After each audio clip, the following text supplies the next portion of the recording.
Thanks for joining us tonight. We'd love to know where you're listening from and who you're sharing this moment with. Drop a comment below. If you enjoy a good scare before bed, be sure to subscribe and turn on notifications for more nightly chills. Now, settle in, dim the lights, and let the story begin. It was one of those quiet nights where everything felt too still. The house was hushed, only the faint ticking of the clock on the wall marking the time. I lay in bed, drifting between the edge of sleep and wakefulness, trying to shake off the odd feeling that had settled over me all evening. Beside me, my wife, Sarah, was already asleep, her gentle breathing barely audible. The kids had been tucked in hours ago, and the house was peaceful. Too peaceful, almost as if it was waiting for something to happen. Suddenly, I felt a presence in the room. My eyes fluttered open, the darkness of the bedroom thick and oppressive. At first, I thought it was my imagination, the product of a half-dream. But then I heard it, the soft sound of bare feet on the floor, a faint shuffling. Slowly, I turned my head toward the doorway. There, standing in the dim glow of the nightlight from the hallway, was my son, Jacob. He was just standing there, motionless, staring. His small frame seemed even smaller in the shadows, his features barely visible. I rubbed my eyes, trying to shake off the grogginess. I thought he must have had a nightmare, that he'd come to our room for comfort like he'd done before. But something was wrong. Jacob's posture was rigid, his head slightly tilted, and he didn't move. He didn't say anything. He just stood there, staring into the darkness. My heart skipped a beat. There was something unnerving about the way he was standing. Too still, too quiet. "Jacob?" I whispered, my voice barely a croak. "Are you okay, buddy?" No response. He didn't move. My wife stirred beside me but didn't wake up. I sat up in bed, the uneasy feeling growing stronger. The silence was suffocating. Then, without warning, Jacob walked toward the bed. His steps were slow and deliberate, like he was moving in a trance. He stopped right at the side of the bed, his face level with mine. I could just make out his wide, glassy eyes in the dark, unblinking and vacant. My pulse quickened. Something was terribly wrong. I reached out to touch his shoulder, to wake him up from whatever sleepwalking episode he was in. But before I could, he leaned in, his face only inches from mine, and whispered something so softly, so chillingly, that my blood ran cold. "I'm sorry. The devil told me to." I froze, my hand suspended in midair. For a moment, the room seemed to contract, the darkness pressing in from all sides. His voice had been so calm, so matter-of-fact, as if he was simply delivering a message. But the words, those words, chilled me to my core. I pulled my hand back, my breath catching in my throat. My mind raced, trying to process what he had just said. Was he dreaming? Was this some kind of sleepwalking nightmare? But then Jacob smiled. It wasn't the smile of a child. It was something else. Twisted, unnatural, like a grimace pulled too tight. His lips parted just slightly, and in that eerie half-light, I could swear I saw something behind his eyes. Something dark, something that didn't belong there. Before I could react, Jacob turned and walked out of the room, his small frame disappearing into the shadows of the hallway. My heart was pounding so loudly in my chest I could barely hear anything else. For a second, I was paralyzed, unsure of what to do. And then there was a sound from down the hall, a faint creaking like a door slowly opening. I scrambled out of bed, shaking Sarah awake in a panic. "Sarah, wake up! Something's wrong with Jacob." She groaned, rubbing her eyes. "What are you talking about?" I don't know. He just said something." I stopped myself. How could I explain it? That our son had walked into the room and claimed that the devil told him to do something. It sounded insane, even in my own head. I rushed down the hall, Sarah close behind me, my pulse hammering in my ears. The hallway was darker than I remembered, the shadows deeper. I felt like I was walking into something I wasn't supposed to. Jacob's bedroom door was wide open, the light from his nightlight casting eerie shapes on the walls. I pushed the door open, my heart lodged in my throat. He wasn't in his bed. "Jacob," Sarah called, her voice trembling. "Jacob, where are you?" We searched the room, panic rising. He was nowhere to be found. The closet was empty, the windows locked, but something felt off. I turned to leave the room, and that's when I noticed it. There was a piece of paper on his desk, scrawled in Jacob's messy handwriting. It was a drawing, crude but unmistakable. A figure, tall and thin, with long twisting arms and a face that wasn't a face. Just darkness where features should have been. And beneath it, written in a jagged script that couldn't have been Jacob's, were the words, "He's coming for you." Before I could even process it, the sound of footsteps echoed down the hallway. Quick, heavy footsteps, but not Jacob's. Something bigger. My blood ran cold as I spun around, the hairs on the back of my neck standing on end. From the end of the hall, a figure began to emerge. It was tall, unnaturally so, its limbs bending in ways that didn't make sense. Its face was nothing but a shadowy void, just like the drawing, and it was coming straight for us. Sarah screamed, pulling me back into the room, slamming the door shut. I fumbled for the lock, my hands shaking uncontrollably. But the footsteps kept coming. Closer. Now, let's move to the next story. I've been a journalist for over a decade, but nothing prepared me for this. Nothing. When I first received the tip about a mysterious group worshiping history's deadliest serial killers, I thought it was nothing more than a sick rumor.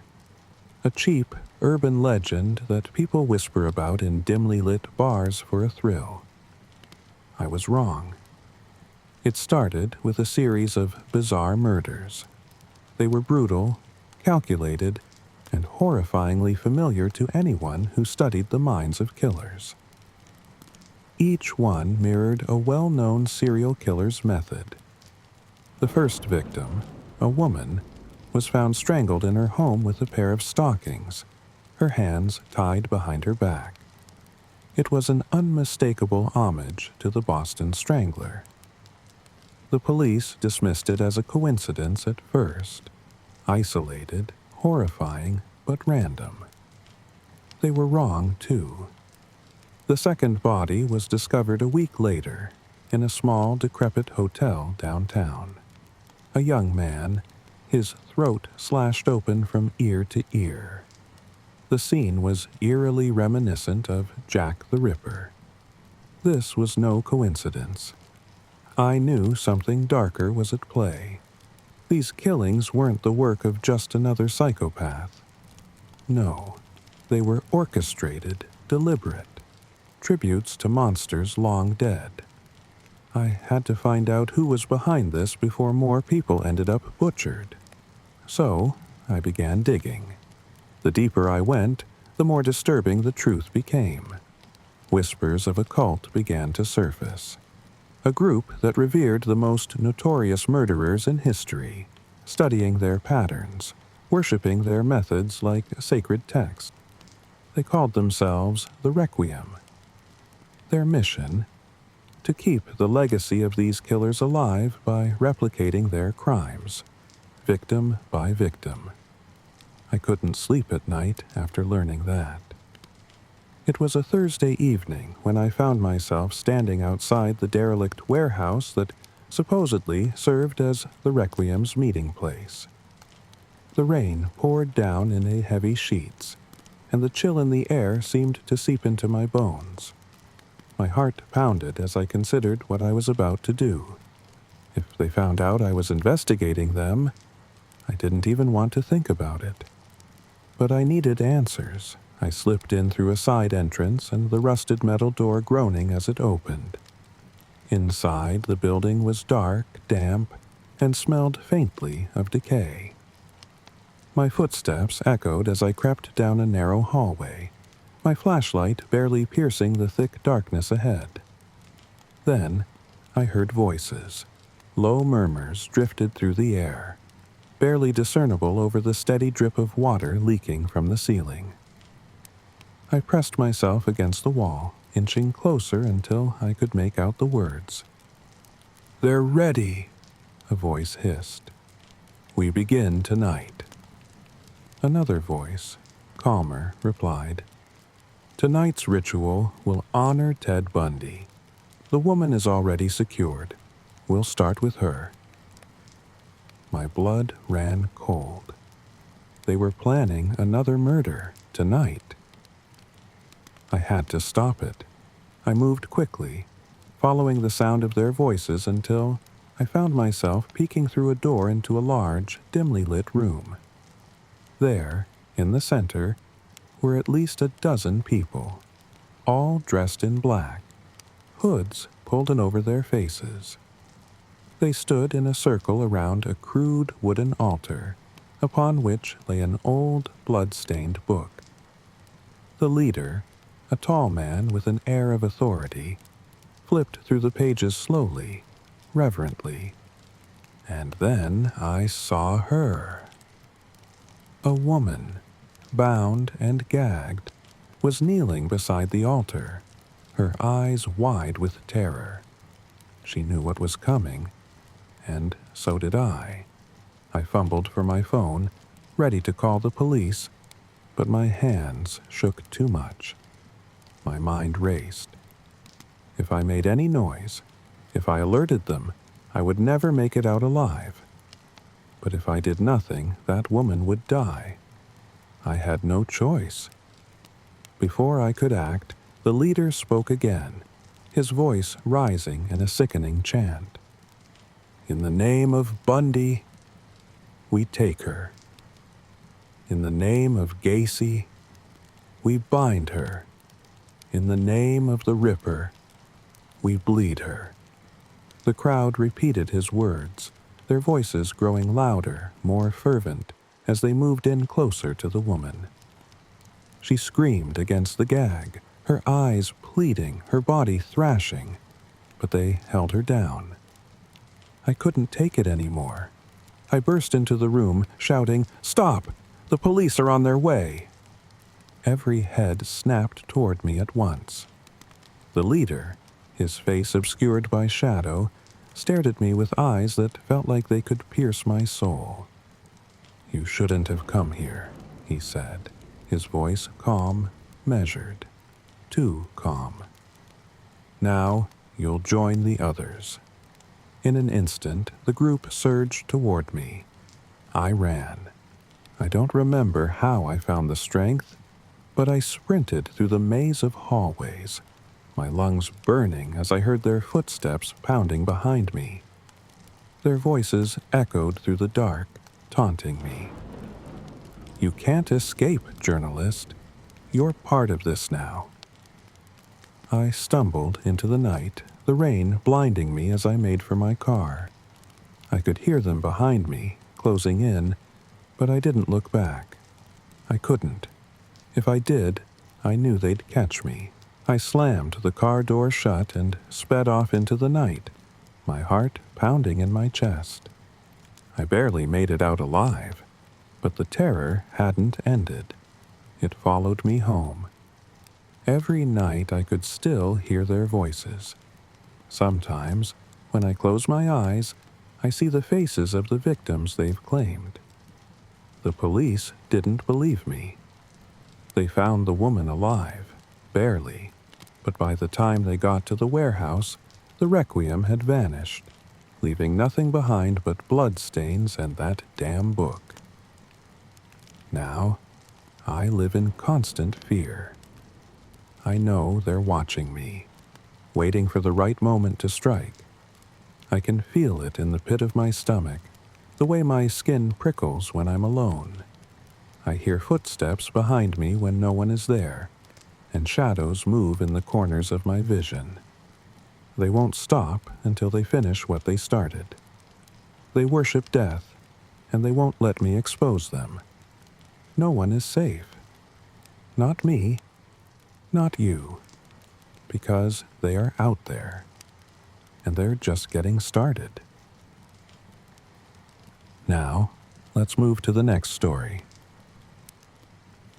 They call it the network. No one knows who runs it. No one even knows how it works. But if you want to find it, you will. A twisted part of the internet buried so deep that most people can't imagine its existence. It's not just rumors, though. I know it's real. Because I've been inside. It all started 6 months ago. I was an investigative journalist, deep diving into the dark corners of the internet for stories that most wouldn't dare touch. Corruption, cybercrime, human trafficking. I'd seen it all, or at least I thought I had. That was before I stumbled upon a string of strange cases, violent murders happening across the globe with disturbing similarities.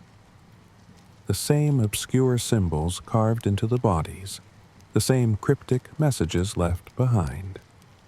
The details were chilling, but what caught my attention was a pattern. Every murder happened on the same day, at the font time, in different parts of the world. Each killer used a different method, but the calling card was unmistakable.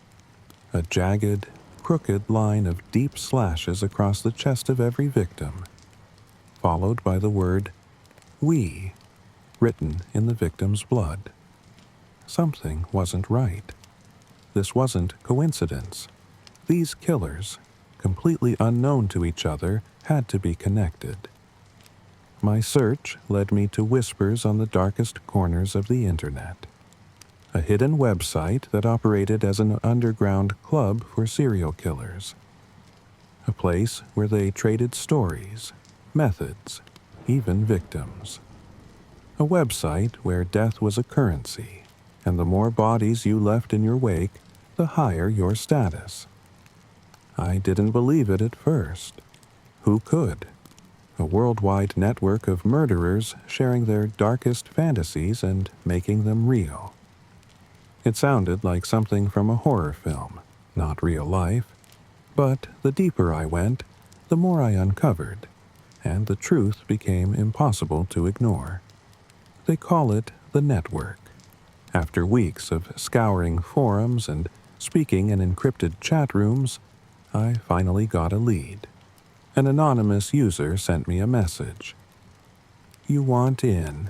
I can help, but you can't unsee what you are about to find." I should have stopped there, but curiosity, that gnawing instinct, pushed me forward. I followed the steps, layer upon layer of encryption, proxy servers, access points, until finally I found it. The homepage was simple. A blank black screen with a single word in white text. Enter. When I clicked, my heart raced. My palms were sweating. I could feel something was wrong, something bigger than I could grasp. I wasn't just about to witness evil. I was stepping into its lair. The site was sickeningly well organized. A forum, broken into sections, each more horrific than the last. Discussions about methods of torture, suggestions for disposing of the bodies, and worst of all, live feeds. People watched and commented as killers uploaded videos of their crimes in real time. Their victims, men, women, children, were nothing more than props for their twisted entertainment. I felt bile rise in my throat, but I forced myself to keep going. I needed proof, names, IP addresses, anything that could shut this down. But then I stumbled across something I wasn't prepared for, a thread labeled "The Next Purge." The post was from an administrator, a shadowy figure known only as the Master. He wrote with cold precision. On October 31st, we strike, worldwide, a coordinated event, bigger than anything we've ever done. It's time to show them who controls the fear. I scrolled through the replies. There were hundreds. Killers from all over the globe, pledging their participation. The more bodies, the higher the reward. I froze. October 31st was 2 weeks away. That meant in 14 days, people all over the world would die at the hands of monsters who had found each other through this vile corner of the web. I tried to back out, but it was too late. My screen flickered, and suddenly a message appeared. "You're watching, aren't you? You shouldn't have done that." My heart stopped. Someone had seen me. I panicked and immediately tried to close the browser, but it wouldn't budge. The message blinked again, more menacing now. "We see you too." Then, the most horrifying part, my webcam light flicked on. They were watching me. I unplugged my computer, heart pounding, pulse racing.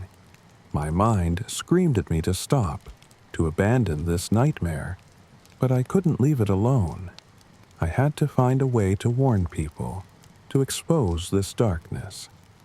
I called the police, the FBI, but they didn't believe me.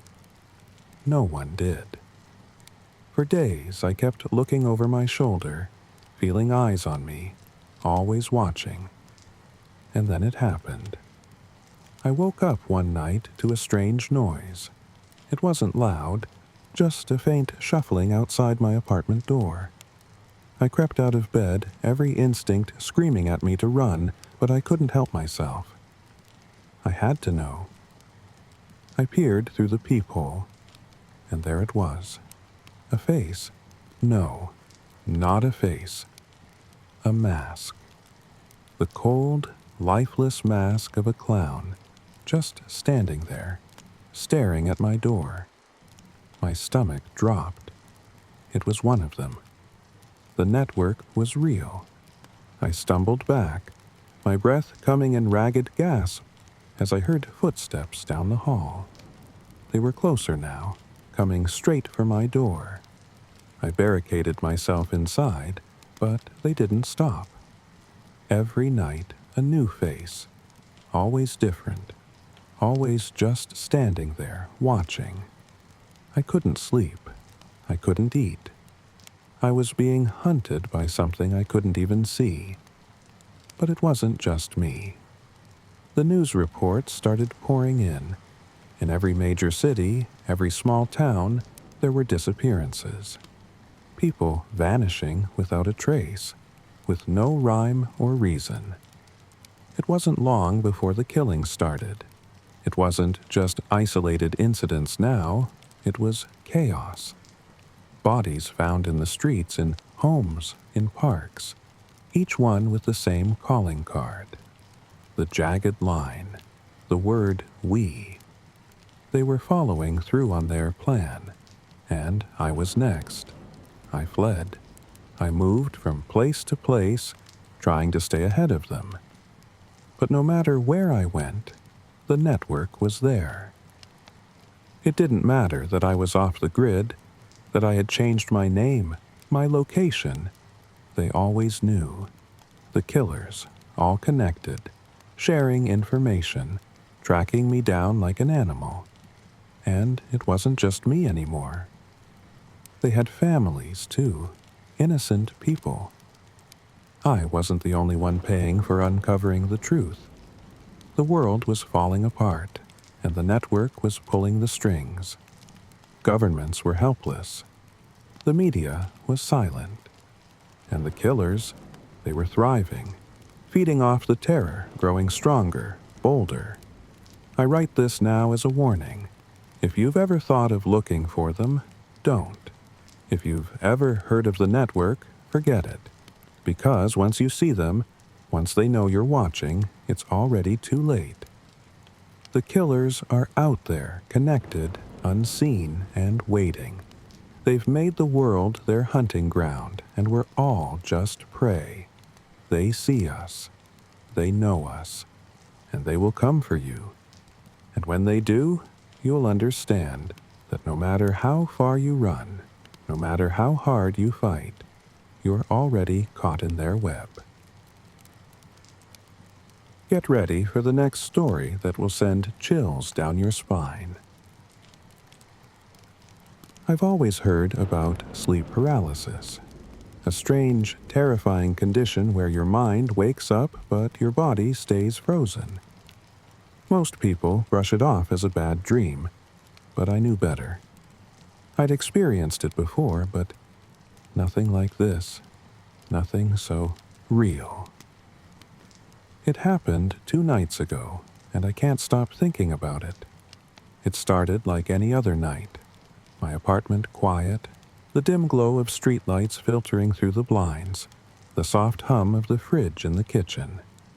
I'd been exhausted, drifting off into a sleep that felt heavy, like I was sinking deeper and deeper into something I couldn't pull myself out of. At first, it was peaceful. I was floating in darkness, my thoughts a distant murmur. But then, somewhere in that black void, I felt it. A shift. It was like the air had thickened, and something was watching me. I could feel it, lurking just outside my perception, waiting for me to notice it. And then I did. I snapped awake, or at least my mind did. My eyes were open, staring at the familiar shapes of my room, but I couldn't move. My body was pinned to the bed, completely paralyzed, as if some invisible weight was pressing down on me. My chest tightened with fear, my breath shallow. I tried to scream, but my throat wouldn't cooperate. Only a pathetic wheeze escaped. That's when I saw it. At the foot of my bed, a shadow began to form, a dark, hulking figure that seemed to emerge from the walls themselves. My heart pounded against my ribs as I watched it take shape. Long, spindly limbs, unnaturally thin, like a grotesque caricature of a human. Its skin was a sickly gray, stretched tight over its bones, and its face, it didn't have one. Just a blank, smooth surface where eyes, a nose, and a mouth should have been. My mind screamed at me to move, to get up and run, but I couldn't. All I could do was lie there, frozen, as this thing crept closer, its movements slow and deliberate, as if it knew it had all the time in the world. It hovered over me, bending down so that its faceless head was mere inches from mine. The pressure on my chest grew unbearable, as though it was sucking the very air from my lungs. I wanted to close my eyes, to shut it out, but I couldn't even do that. I was forced to watch, trapped in my own body as it leaned in closer. Then, it whispered. No words, just a low, guttural sound that crawled under my skin and burrowed into my mind. It was the sound of something ancient, something that shouldn't exist in this world. My ears rang with it, my body trembling under the weight of its presence. The thing moved closer still, and that's when I realized it wasn't just a hallucination. This wasn't some twisted dream born from my own fears. This was real. Its fingers, long and sharp like blackened claws, brushed against my arm. The touch was ice cold, and yet it burned, a searing pain that shot through my entire body. I wanted to scream, to thrash, to do anything to make it stop, but I was trapped, completely powerless. And then it spoke again, this time in words. "You're mine now." The voice was in my head, rattling around like broken glass, sharp and jagged. I could feel it inside me, probing, searching for something. My mind was filled with images of dark places, of people I didn't know, faces twisted in terror. I could feel their fear, taste their panic, and I knew deep down that this thing had been with them too. It had been there when they died. Suddenly, I was no longer in my bed. I was somewhere else, somewhere dark and cold. I could see the bodies, mutilated, torn apart like rag dolls. Their faces were frozen in horror, mouths open in silent screams. I wanted to close my eyes, to turn away, but I couldn't. I was forced to watch as the thing, the creature, tore into them with its claws, relishing their pain. It was feeding. I gasped, my chest heaving, and I was back in my room, the creature still looming over me. My body ached, every nerve on fire, but I couldn't move. Not yet. Then, slowly, the thing began to back away, retreating into the shadows. I watched it go, my eyes wide with terror, until it was nothing more than a flicker in the darkness. Finally, my body released me. I shot up, gasping for air, sweat pouring down my face. My heart raced, pounding so hard I thought it might burst out of my chest. I looked around, my eyes darting to every shadow, every corner, but the thing was gone. The room was silent again, just as it had been before. But I knew it wasn't over. I could still feel its presence, lurking just beyond the edge of my vision, waiting for the next time I would sleep. I haven't closed my eyes since. Every time I try, I feel it creeping closer, just out of sight, waiting for me to fall back into that helpless state. The hallucinations are getting worse. I see it in the corners of my room, at the foot of my bed, even in the reflection of the bathroom mirror. Always watching, always waiting. I can't escape it. And I know, deep down, that one night, when I finally can't keep myself awake any longer, it will come for me again. This time, I won't wake up. Now, let's dive into the creepy story. It had been one of those long, quiet evenings. The kind where the world outside feels completely still, and the only sound in the house is the occasional creak of floorboards or the hum of the fridge. I had the whole place to myself. My parents were out for the night, and I had just settled into the couch to binge-watch a new show. I liked these nights. The calm, the solitude, no one around to interrupt.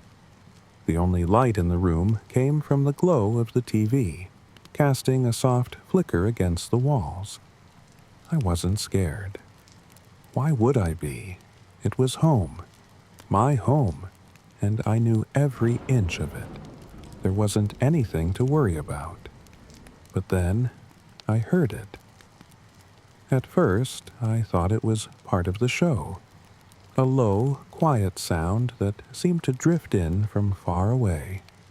I paused the TV, my thumb hovering over the remote, listening. Silence again. I laughed at myself. Probably just the house settling, or maybe a car passing by outside. I pressed play, but then I heard it again. Laughter. Faint, distant, like it was coming from downstairs. My heart skipped a beat, a cold tingle running down my spine. I stared at the screen, frozen. There was no one else home. I was alone. I tried to shake it off, telling myself it was nothing, but the sound had been so clear. A quiet, soft laugh, like someone was trying to hold it in, to stay hidden. I muted the TV. Silence. And then, there it was again, only louder this time. A giggle, unmistakably from downstairs. I felt my chest tighten, my fingers gripping the remote as if that could somehow protect me. It wasn't possible. It couldn't be. My parents wouldn't be back for hours. I was alone. I stood up slowly, my heart pounding in my ears. My eyes darted to the hallway, the stairwell descending into darkness below. I swallowed hard, my throat dry. Every instinct told me to lock the door, hide, and wait it out. But something in me wanted to know what was down there. I inched toward the stairs, listening. Nothing. Then, the laughter again. Closer. Sharper. Almost like it was just at the bottom of the stairs. I stopped dead in my tracks, my blood running cold. The air felt thick, heavy, as if it was pressing down on me. My hands trembled, and I couldn't shake the feeling that I was being watched. My skin crawled, every hair standing on end. I whispered into the darkness, barely audible. Hello? Nothing but silence. For a moment, I thought maybe I had imagined the whole thing. Maybe I was tired, letting my mind play tricks on me. But then the laughter erupted again, loud, sudden, echoing up the stairwell. This time, it wasn't distant. It was right there. I took a step back, my heart hammering in my chest, my eyes locked on the shadows at the bottom of the stairs. I could feel it. Something standing there, something just out of sight. And then I heard the creak. A single, deliberate footstep. Someone was coming up the stairs. My breath caught in my throat, panic surging through me. I stumbled back, my back hitting the wall, my eyes wide as I stared down into the darkness. Another step, and another. The sound of someone, or something, slowly, deliberately climbing the stairs. The laughter returned, soft and sickening, like they were enjoying this, enjoying my fear. I bolted. I ran to my room, slamming the door shut and locking it behind me. My heart was racing so fast I thought it might burst out of my chest. I pressed my ear to the door, straining to hear. Silence. Nothing but the faint hum of the house. For a split second, I let myself believe it was over. Then, the doorknob rattled.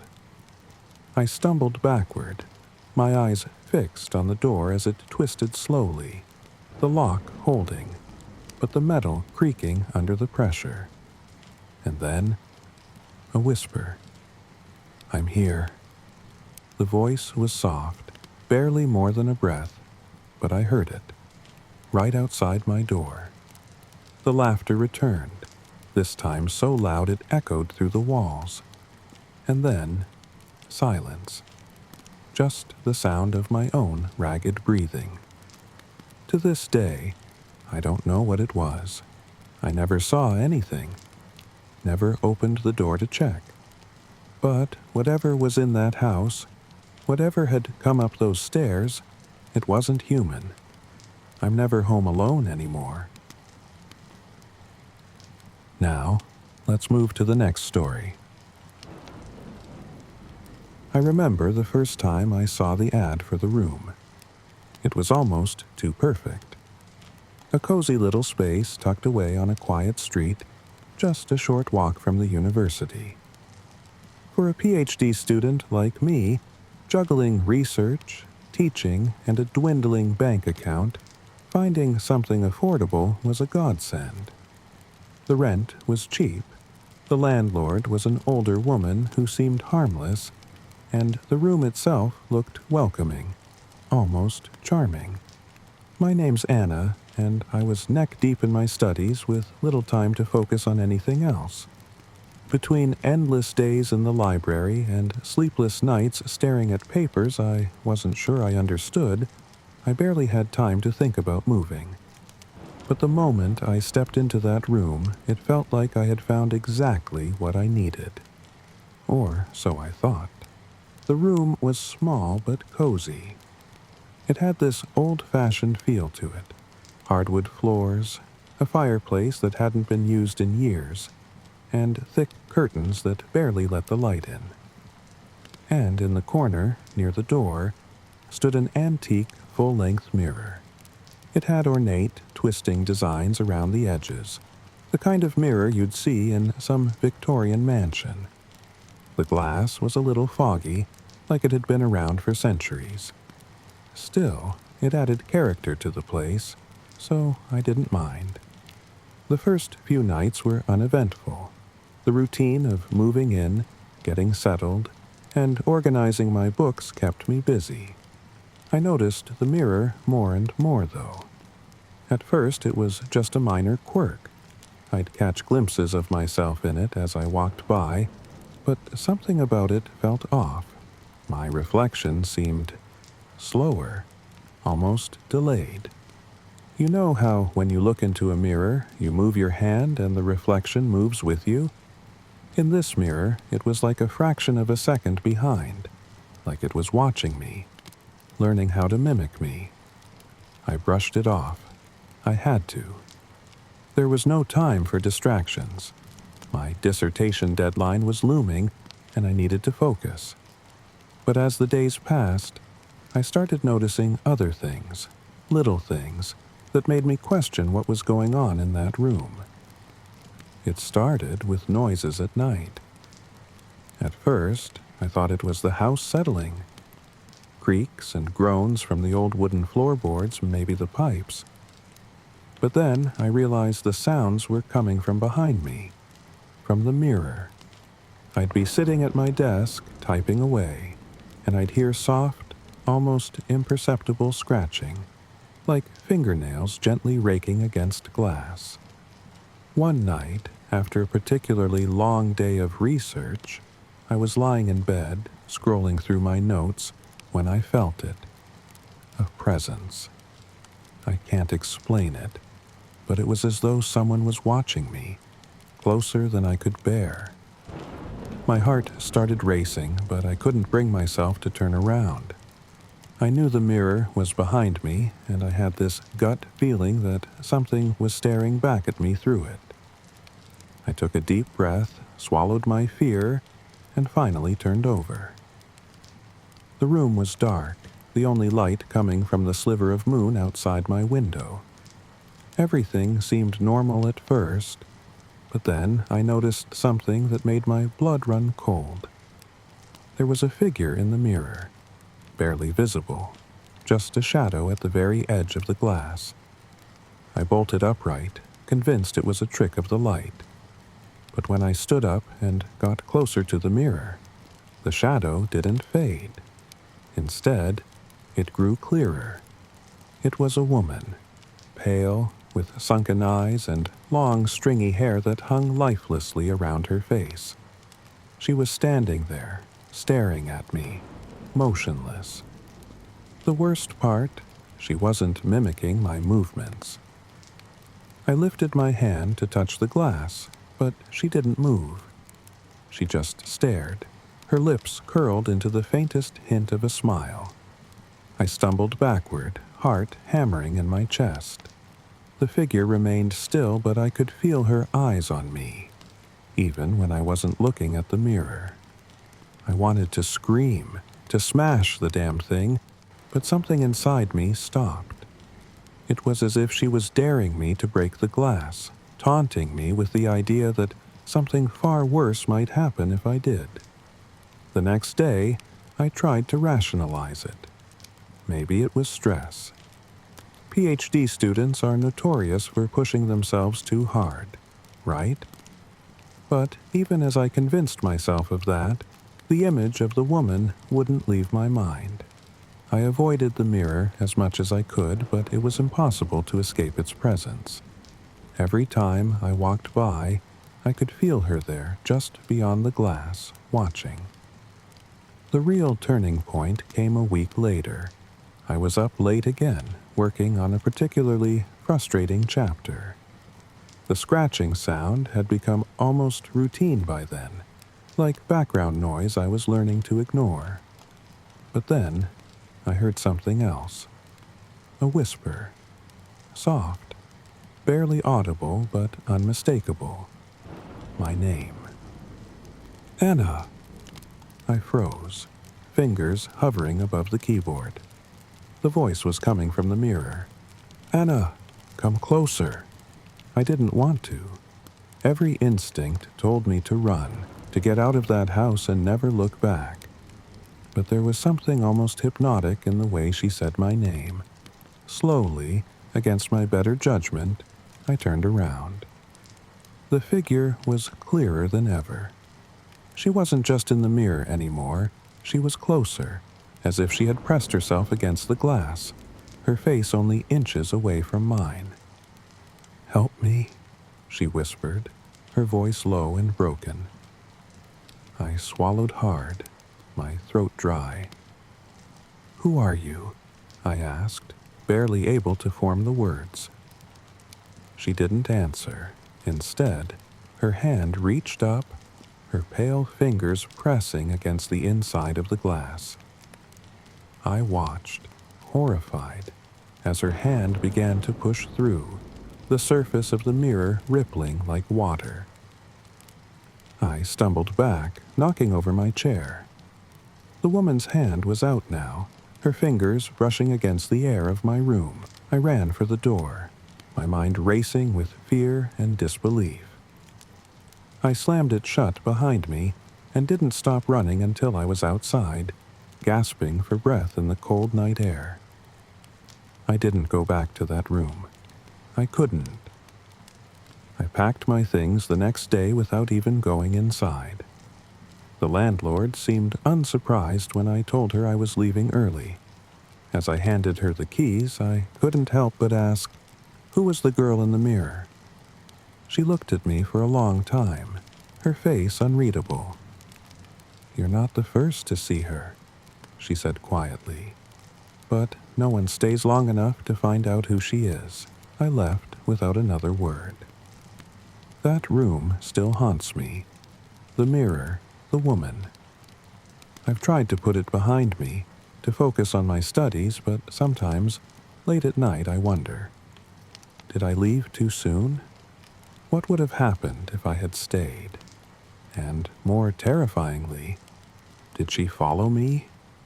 Even after moving out, the memory of the woman in the mirror clung to me like a persistent shadow. At first, I thought leaving the room would put an end to it, that I'd escape the haunting sensation that something unnatural had found its way into my life. But it didn't stop. If anything, it became worse. I moved into a new apartment. Nothing fancy, just a small one-bedroom near the campus. It was modern, with bright, open spaces and plenty of light. Everything the old room wasn't. But the nightmares started almost immediately after I settled in. Every night, I'd dream of her. it was always the same. I'd be standing in front of a mirror, not the old antique one, but the small one above my bathroom sink, and there she'd be, staring back at me. Only, in the dreams, her smile had grown wider, more sinister. She never spoke, but I knew what she wanted. She wanted out. The days blurred together, my studies becoming harder to focus on. I couldn't tell anyone about what I had seen. I mean, who would believe me? A PhD student unraveling because of a ghost in a mirror. It sounded ridiculous, even to me. But I knew it wasn't just my imagination. I felt her presence, lurking on the edges of my life. It started subtly. I'd catch glimpses of movement in the corner of my eye whenever I passed a reflective surface. Windows, shiny floors, even my phone screen when it was in sleep mode. Always the flicker of a shadow, gone before I could fully register it. At first, I tried to convince myself it was stress, lack of sleep, but it got harder to ignore as time went on. One night, about a month after I'd left the old place, I was brushing my teeth before bed, staring at my own reflection in the bathroom mirror. My eyes were tired, dark circles etched under them from weeks of sleepless nights. And then, out of nowhere, I saw it. Her. She didn't appear gradually this time. There was no creeping shadow or faint outline. One moment, it was just my reflection. The next, she was there standing right behind me. Her pale face hovered over my shoulder, her eye dull and lifeless, her mouth curved in that eerie, knowing smile. I froze, the toothbrush slipping from my hand and clattering into the sink. My heart pounded in my chest, every instinct screaming at me to run, but I couldn't move. My feet were glued to the cold tile floor as she leaned in closer, her breath cold against my neck. "You can't ignore me forever, Anna," she whispered, her voice soft and dripping with malice. "I'm part of you now." I turned around, heart racing, but there was nothing there. The bathroom was empty, just like it always was. Yet the air felt heavy, as if the room itself was suffocating me. I backed out of the bathroom, shutting the door behind me. But the unease didn't leave. I could still feel her, lurking just beyond the mirror, waiting. I didn't sleep that night. I couldn't. Instead, I sat up in bed, my laptop open in front of me, as I searched for any explanation, anything that might make sense of what was happening. It was a deep dive into paranormal forums, urban legends, stories about haunted mirrors, all of them blending together in a swirl of folklore and horror. But nothing really fit. Most haunted mirror stories were vague, filled with superstitions about trapped souls or cursed objects, but there was nothing concrete, nothing I could use. The days following that encounter became a blur of fear and paranoia. I started covering the mirrors in my apartment, hanging towels and sheets over them like some superstitious fool. I avoided reflective surfaces entirely. No more checking my reflection in windows. No more quick glances at my phone's dark screen. I couldn't risk seeing her again.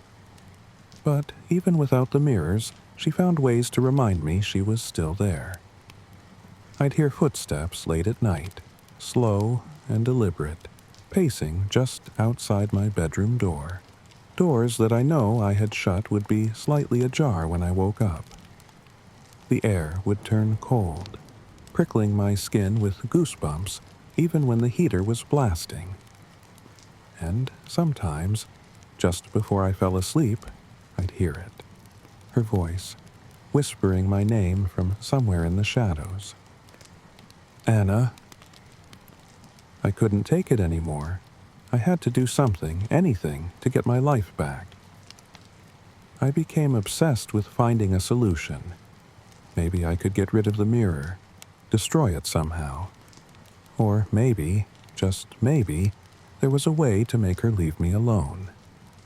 My research led me down some dark paths, occult practices, rituals that people swore could sever ties with the paranormal. I was desperate enough to try anything. That's when I found it. A small, almost forgotten reference in an old forum about mirror spirits. It talked about mirrors as portals, gateways to other realms, and how sometimes spirits could attach themselves to people through them. The person who posted claimed the only way to break the connection was to confront the spirit and force it back into the mirror from where it came.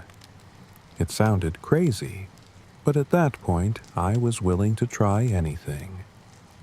I packed up some candles, a mirror, and a handful of herbs that were supposed to help purify the space. I wasn't sure I believed any of it, but I had to try. That night, I set up the mirror in the center of my room, lighting the candles around it. The flame flickered and cast strange shadows across the walls, giving the room a strange, otherworldly glow. I sat in front of it, heart pounding, staring into my own reflection, waiting for her to show herself. For a long time, nothing happened. The room was silent. The only sound, the soft crackling of the candles. But then, slowly, she appeared. Her figure materialized behind me, just as she had before, her face inches from mine in the reflection. But this time, I didn't turn away. I forced myself to stay, to look her in the eyes. "Leave me alone," I said, my voice shaking. Her smile widened, dark and twisted. "You brought me here, Anna?" she whispered. "You can't send me away now. We're connected." My heart raced, but I pushed back the fear. "No," I said, louder this time. "I didn't bring you here. You don't belong here. Go back to where you came from." For a moment, nothing happened. The air in the room grew colder, the flames of the candles sputtering as if a breeze had passed through, even though the windows were shut tight. Her reflection grew darker, her face twisting into something grotesque, angry. "You can't get rid of me that easily," she hissed, her voice dripping with venom. But I held my ground, repeating the words over and over, willing her to disappear, to leave me alone. The air in the room grew tense, thick with a malevolent presence, but slowly, ever so slowly, she began to fade. As she disappeared, the room grew warmer again, the tension in the air lifting. I sat there for a long time, staring at the now empty mirror, unsure of what had just happened. Had I really banished her? Was it over? Days passed, and for the first time in what felt like forever, I started to feel normal again. The nightmares stopped, the strange noises vanished, and the mirrors became just mirrors once more. It was as if she had never been there at all. But sometimes, late at night, when the house is quiet and the world feels just a little too still, I can still feel her, lurking in the shadows. I haven't seen her since that night, but I know she's still out there, waiting. I sat in front of the mirror, staring at my own reflection, but I wasn't really seeing myself. I could feel her presence again, hovering just beneath the surface of the glass. Her story had unraveled in pieces over the past few nights, each revelation heavier than the last.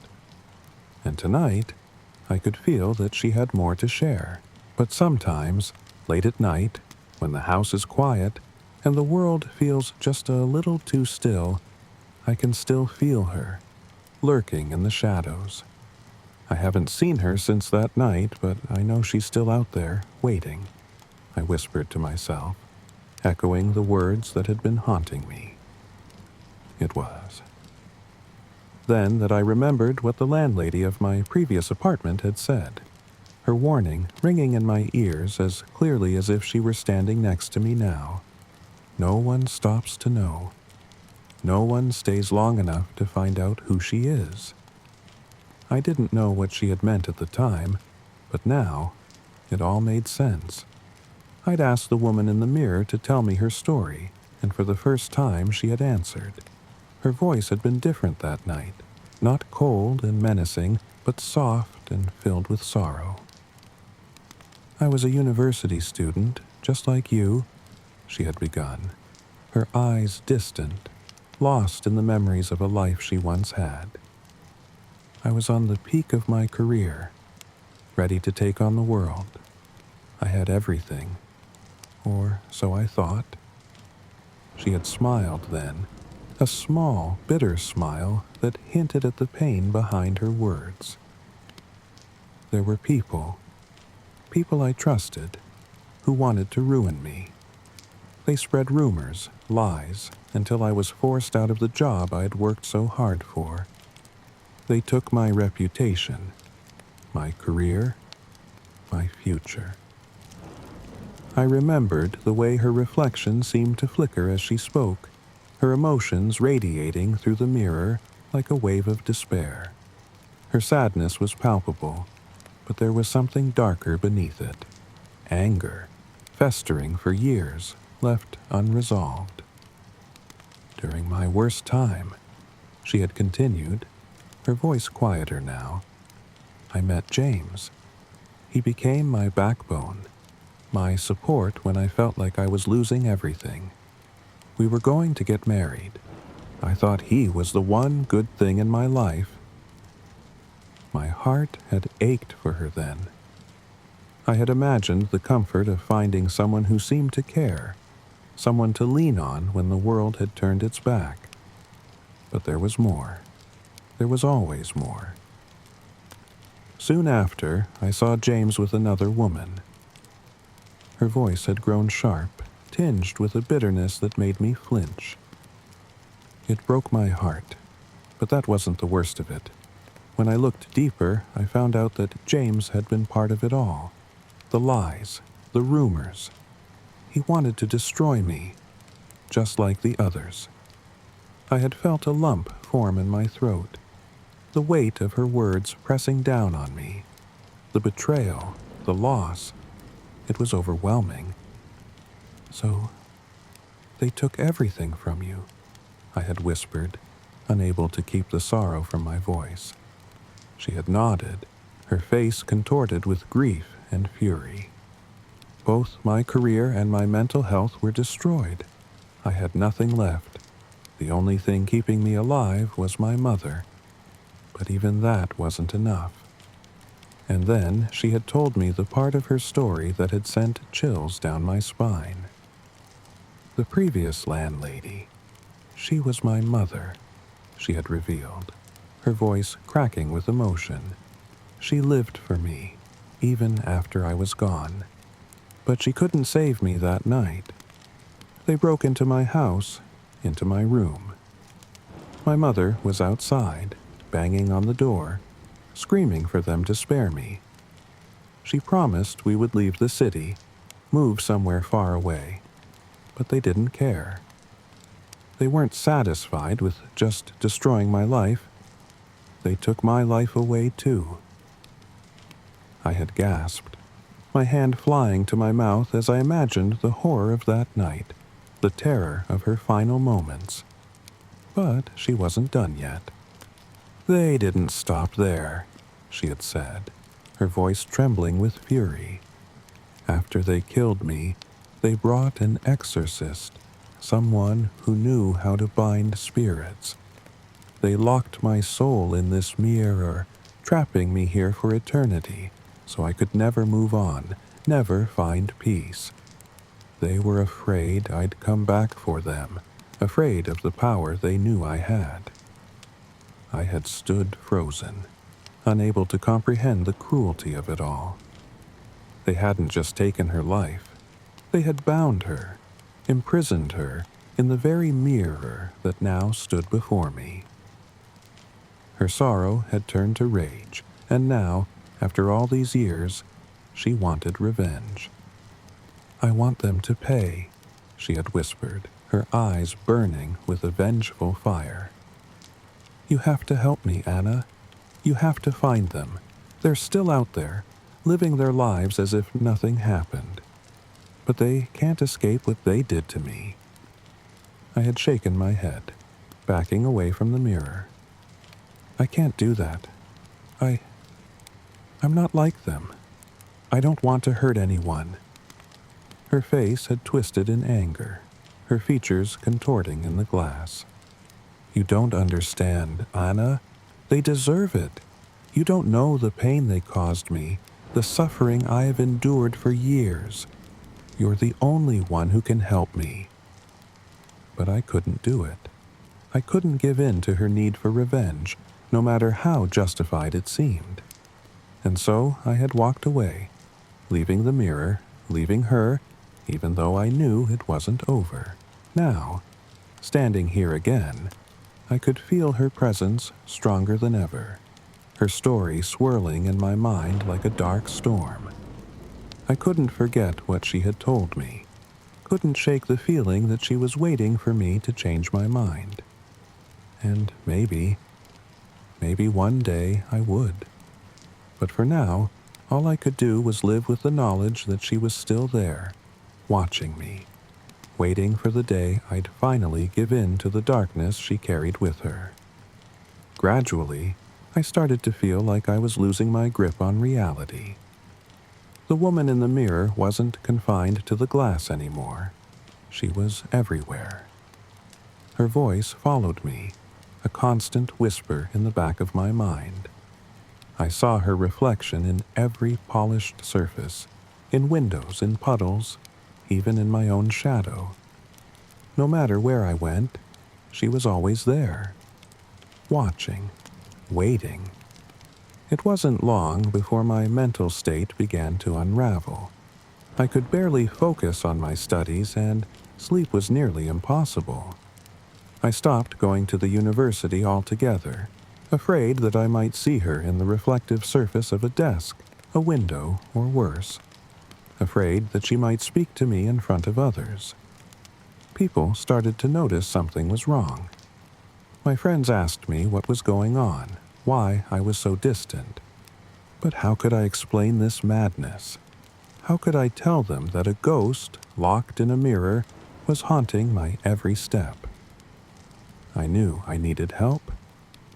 My hands shook when I dialed the number for the mental health clinic, and within days, I found myself sitting across from a doctor, explaining the inexplicable.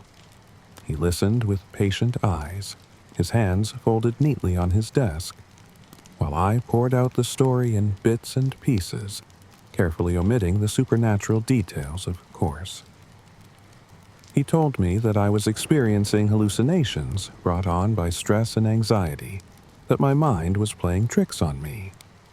He prescribed me medications, promising that they would help. For a moment, I believed him. I swallowed the pills, hoping they'd drown out the whispers, erase the woman's face from my mind. But it didn't work. She was still there, waiting for me each night, more persistent than ever. It was as if she had grown stronger, feeding off my despair. I could feel her watching, feel her disappointment growing, and it wore me down. There was no escape, no relief from her presence. The mirror had become a prison not just for her, but for me as well.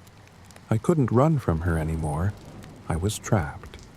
One night, exhausted and broken, I sat in front of the mirror and finally gave in. "What do you want from me?" I asked, my voice trembling. "What will make you go away?" Her reflection shimmered in the glass, her eyes locking with mine as she spoke the words I'd been dreading. I want your body, Anna. I need it to take my revenge. If you let me use you just for a little while, I promise I'll disappear. I'll never haunt you again. You'll have your peace. My stomach churned at the thought. The idea of letting her possess me was terrifying, but I was desperate for peace. I couldn't live like this anymore. The mental strain was crushing me. I hadn't slept properly in days. My thoughts were spiraling, and it felt like she was the only way out. I hesitated, staring at my own reflection, at the dark circles under my eyes, the pallor of my skin. I was a shell of the person I once was. Could I really go on like this? Could I keep running? What happens after you're done? I asked. Will you hurt anyone else? Her gaze softened, as if she knew exactly how to play on my vulnerability. No, Anna. I just need to make them pay for what they did to me. And when I'm done, I'll go. You'll never see me again, I promise. Her promise dangled in front of me like a lifeline. She said it with such conviction, such certainty, that I wanted to believe her. I wanted to believe that this nightmare could end, that all it would take was one final, terrible act. I just want peace, I whispered, more to myself than to her. Her lips curled into a smile that almost seemed kind. Then let me help you find it.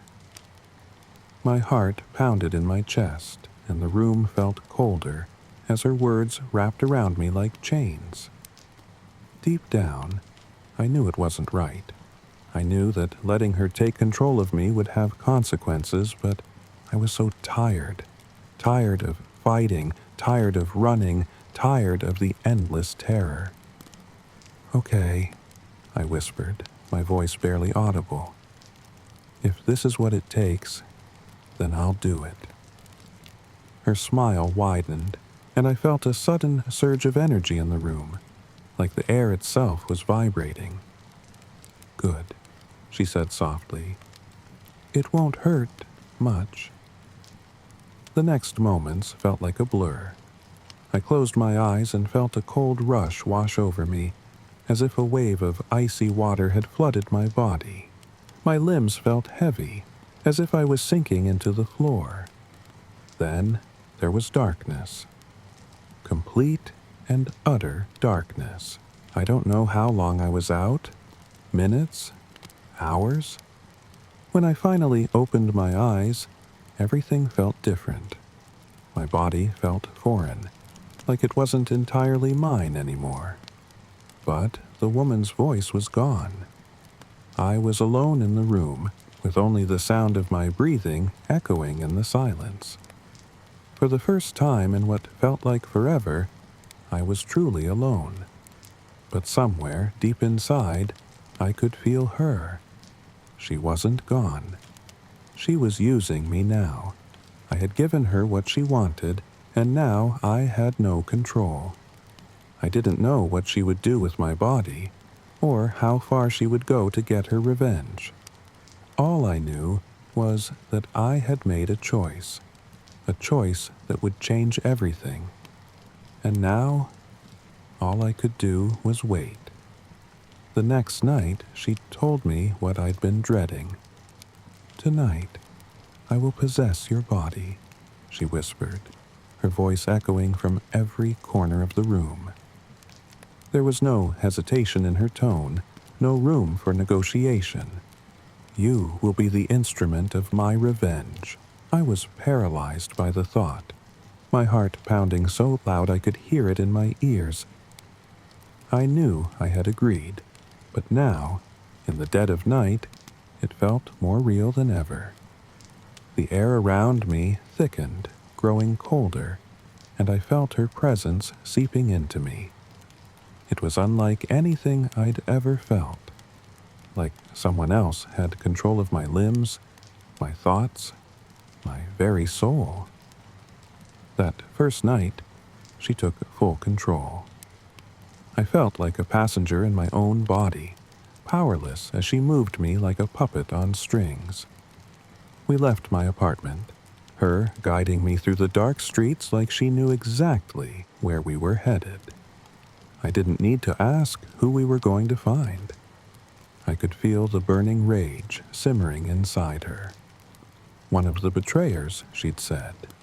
One of the people who had ruined her life. I didn't recognize the building we arrived at, but she did. My body moved automatically, her will guiding my every step. It was an old, decrepit house on the edge of town, the kind of place you wouldn't notice unless you were looking for it. My hand reached out and pushed the door open, and we stepped inside. The interior was cold and damp, the walls covered in peeling wallpaper. The stench of mold hung in the air. And there he was, the first betrayer. I could hear her inside my head, her fury bubbling over. He was the one who started it all, she said. The first to spread the lies, the one who made sure my life would crumble. I didn't want to watch, but I couldn't look away. My body wasn't mine anymore, and I could only witness what happened next. I moved closer to him as he sat at a small table, oblivious to my presence until it was too late. His eyes widened as he saw me approach, confusion and fear flashing across his face. But before he could react, my hands were already on him. It was quick, brutal. I could feel the raw strength of her anger coursing through me as she exacted her revenge. And then, silence. When it was over, my body collapsed to the floor, my mind spinning as I gasped for breath. Slowly, I regained control of my limbs, the woman receding into the shadows of my consciousness. I sat there, shaking, staring at what we had done. The betrayer lay motionless, his life taken by my hands. I stumbled back to my apartment, feeling numb and disoriented. It wasn't a nightmare. It had actually happened. She had used me to kill. And the worst part? It wasn't over. Every night she came back. Night after night, the same routine. She would possess my body, and we would track down another one of the betrayers. Each time, the memories became hazier, the line between me and her blurring. I would wake up in the morning with blood on my hands, my clothes torn and dirty, my body aching from the things she made me do. I couldn't stop it. I had agreed, and now I was bound to her. The deaths piled up, one by one. Those who had wronged her fell, their lives snuffed out by her vengeance. And each time, I felt a part of myself slipping away, consumed by the darkness that had taken over my life. She didn't talk to me much anymore. She didn't need to. We had a silent understanding now. She would possess my body, take her revenge, and leave me to pick up the pieces. I tried to resist, to break free of the cycle, but it was impossible. Every time I thought I could stop her, I felt the icy grip of her control tightening around me. I had lost myself in the process, becoming nothing more than a vessel for her wrath. And so, the nights dragged on. Each time, another life taken, another piece of my soul lost. I wanted peace, but now I realized there would be no peace, not for her, and not for me.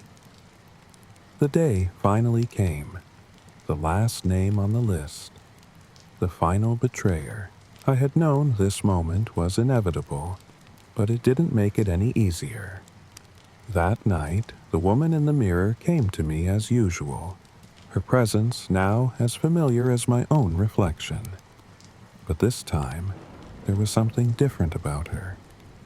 The anger that had fueled her for so long was no longer as sharp.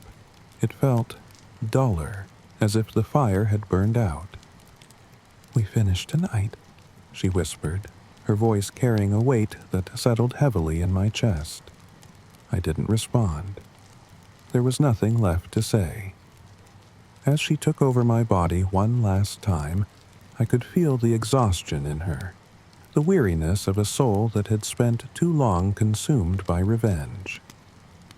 We made our way to the final target, her guiding me as always, though this time it felt slower, almost reluctant. This wasn't the same furious, vengeful spirit that had once driven me relentlessly through the night. She was fading, and somehow I knew that after tonight it would all be over. When the deed was done, there was no triumph, no celebration, just silence. The quiet of a life extinguished, the final piece of her torment laid to rest. But I knew what was coming next. The police had been closing in on me for weeks, and I didn't run. I didn't fight it. In a way, I was ready to face the consequences for what I had done, or rather, what I had allowed her to do. The authorities found me standing in the middle of the crime scene, blood on my hands, vacant and lost. I was arrested for the murders, dozens of them, all linked to my name. My trial was quick. They didn't care about my explanations, didn't listen when I tried to tell them about the woman in the mirror. Who would believe a story like that? I was labeled a serial killer, and I was sentenced to life in prison.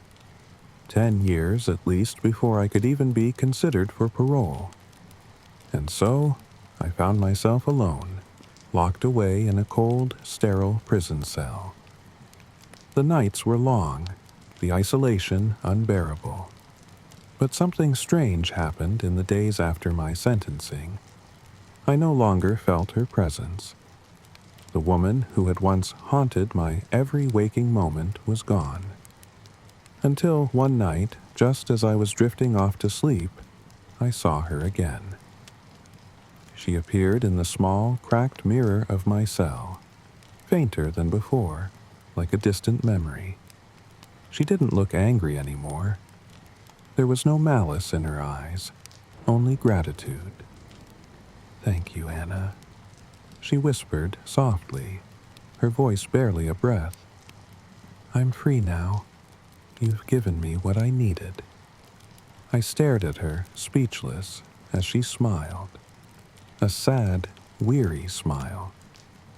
"I'll never come back," she said. "You won't see me again." And with that, she disappeared, fading from the mirror for the last time. I was left alone with the consequences of what had happened. But at least I had some closure. She was gone. Her revenge had been taken, her torment ended. But my torment, the weight of all the lives she'd taken using me, would remain. Every night, I sat in my cell, haunted not by her ghost but by the faces of those who had died. I didn't know if I would ever find peace, but at least, in some twisted way, she had. The woman in the mirror was gone forever, and now I was truly alone. After 10 long years, the iron gates of this prison are finally opening for me. It's strange thinking about what freedom will feel like after being caged for so long. For a while, I thought I'd never see the outside world again. But here I am, telling my story to my cellmate, sharing the secrets that I've carried for far too long. "So, that's it?" she asks, her eyes wide with a mix of disbelief and morbid fascination. "You really went through all that? The murders, the ghost, Everything? I nod, feeling a strange calm wash over me. It sounds insane, I know, but it's the truth. I did what she asked. I gave her my body, let her use me to take her revenge. One by one, she crossed off the people who destroyed her life, and after that final one, she left, just like she promised. Do you still see her? Feel her? She asked, her voice dropping to a whisper as if speaking too loudly might summon the ghost back. I shake my head. No, she's gone. The night she thanked me, I knew it was the last time. She got what she wanted, and I haven't seen her since. I look down at my hands, remembering the blood that stained them for so many nights. The faces of those we killed together still flash in my mind sometimes, but it's different now. The rage, the terror, it's gone. I found a strange sense of peace in knowing that chapter of my life is over. Today's the day I walk out of here, I say, standing up and glancing toward the door. I'm free, not just from this place, but from her too. My cellmate, still processing everything I told her, leans back against the cold wall. Do you think you'll be okay out there? After everything?